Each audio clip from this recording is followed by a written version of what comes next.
Hi, it's Kelly, your AI coach from Ferret Software. Today I want to show you how easy it is to handle duplicate invoices in FactWeb.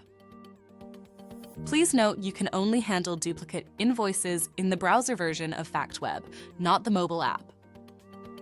Whenever an invoice is added to FactWeb, either manually or via Drag It in SaaS, FactWeb compares the supplier code and invoice number combination. If you have mistakenly sent the same invoice more than once, FactWeb will automatically mark the subsequent invoices with a status of duplicate. What you want to do is simply enter the invoice number in the invoice number column at the top left of your screen, and it will show all the duplicates.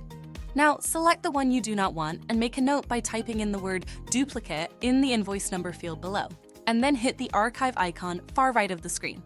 Please note the invoice is not deleted, and you can still search for the invoice here by hitting the Show All button top right of the screen.